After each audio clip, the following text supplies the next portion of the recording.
Hello friends, good morning. నేను millet Java mix చేశాను.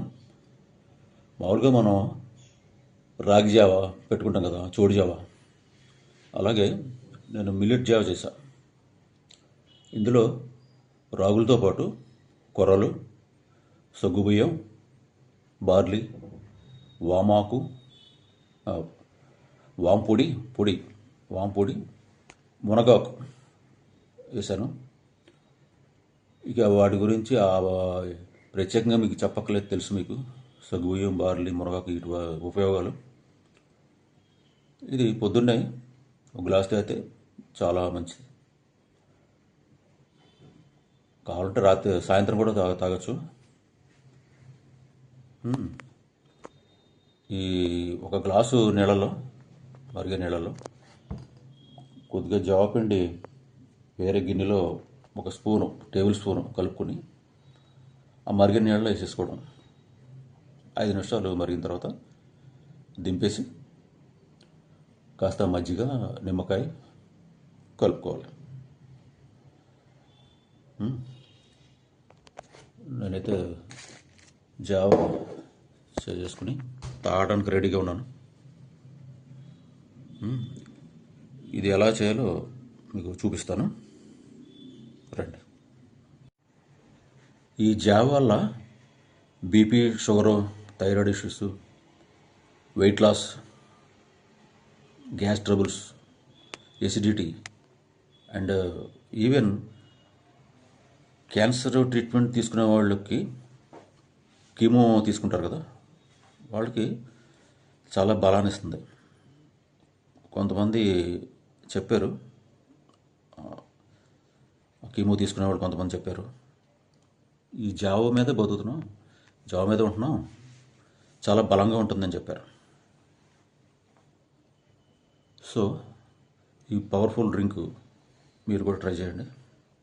మన దగ్గర సేల్ కూడా ఉంది, మిల్లెట్ జావ మిక్స్. కావాల్సిన వాడికి కొరియర్లో పంపుతాను. ఓకే. ఈ మిల్లెట్ జావ కోసం ఒక 2 కేజీలు రాగి పిండి తీసుకున్నాను. కొర్రలు ఒక 1/2 కేజీ, 500 గ్రాములు. వాము 25 గ్రామ్స్, 25 గ్రాములు. బార్లీ 100 గ్రాములు. సగ్గుబియ్యం 100 గ్రాములు. మునగాకు 25 గ్రాములు. ఒక 30 గ్రాములు కళ్ళుప్పు అండ్ చిటికెడు పసుపు. ఓకే. ఇప్పుడు ఇవన్నీ లైట్గా వేపి గ్రైండ్ చేయాలి.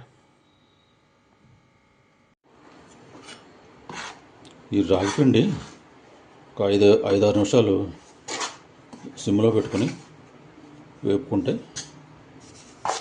ఫ్లేవర్స్ బయటకు వస్తాయి అండ్ టేస్ట్ కూడా ఎన్హాన్స్ అవుద్ది.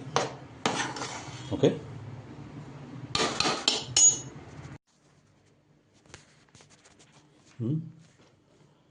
ఈ వేయించిన రాగిపిండిలో మనం గ్రైండ్ చేసిన కొర్రపిండి వేసేద్దాం, కొర్రలు. ఓకే. నెక్స్ట్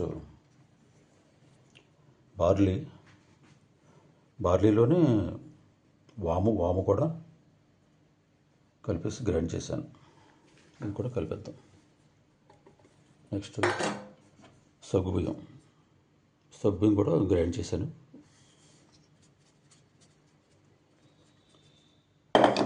నెక్స్ట్ మునగాకు